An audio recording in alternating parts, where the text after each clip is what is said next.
I'm James Manyika, Senior Vice President at Google and Alphabet. I'm delighted to have this conversation with Mohamed El-Erian, President of Queen's College at Cambridge, and Michael Spence, Nobel laureate economist. Mohamed and Mike, wonderful to spend time with you as always. What do you see as the potential for AI to impact the economy? So, James, the way I try to describe it to people is to use what has been called the new electricity. It enables a whole set of existing needs that are not being met. It increases the efficiency of those that are being met. It promises things that we can't even imagine. But like electricity, you have to learn how to use it so you don't electrocute yourself. And importantly, you need the infrastructure to produce the power to run this electricity. So I think of it as a massive productivity enhancement. And what I find most exciting at this moment of time is if you froze where we are today, the productivity promise, if we get the other bits right, is significant. And the reason for that is you can find impactful applications that look like major productivity improvements pretty much everywhere you look in the economy. This productivity surge, which solves all kinds of problems we can get to later, if it spreads throughout the economy. I mean, we have rising dependency ratios, aging populations, fragmented global supply chains. And so when you ask yourself, what is the one thing you would love to have that changes this pattern, which will show up in growth, of course, but in solving all kinds of other problems, even lowering inflation and long-term interest rates, the hope is this is the weapon to do it.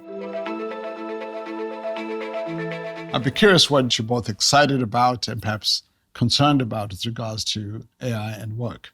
What it has ultimately to do with work depends on, in the long run, on elasticities of demand, right? Right. I mean, if you have enough competition and you have a huge productivity increase, it should lower the costs, and eventually that should show up in an expanded kind of market situation. If the productivity effect is large and fast, the economic adjustment mechanism that moves people into new lines of work, with new skills and whatnot, just isn't fast enough to keep up. I think you're right. At least all the research so far suggests that, yes, there will be some occupations that will probably decline over time.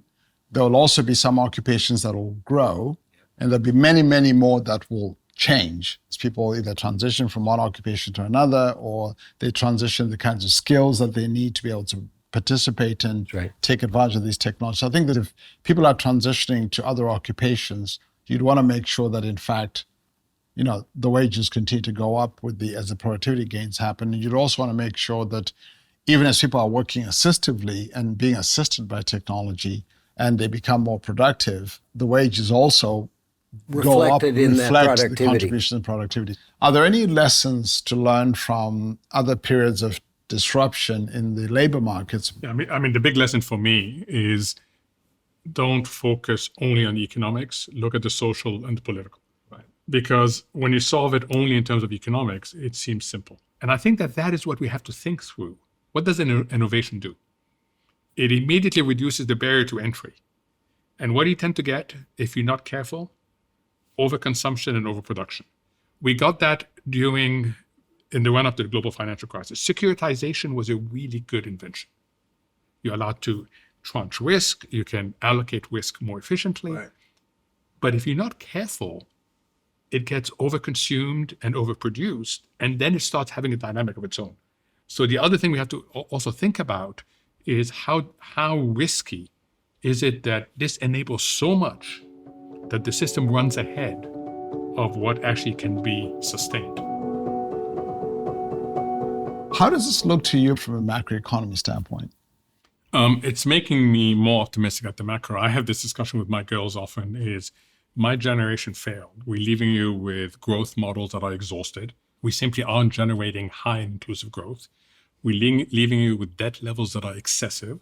That's the bad news. The good news is we're leaving you with a tool that can help solve this. So when you think of what a huge productivity shock can do, it can literally step up growth, not only once and for all, but the whole trajectory can change. The more you grow, the more debt becomes sustainable. Now, if in addition, this technology enables low-income households to leapfrog certain things in education, in health, in finance, then you also have a tool that helps you on the inequality side. So when I look at our major problems, I'm less worried, and I'm a worrier by nature, I'm less worried because I can actually see a way through it if we get the application correct on this. Mike, would you add anything to that? No, I'd reinforce it. I mean, I was very struck by this thing I referred to a couple of days ago in a meeting.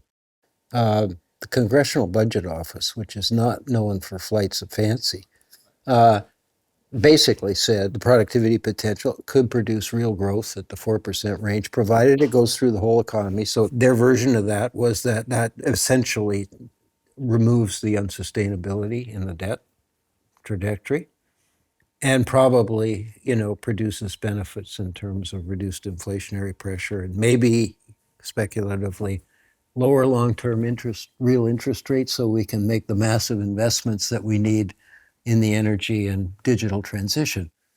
So I think it's not a done deal, but from a macroeconomic point of view, it looks like close to a silver bullet.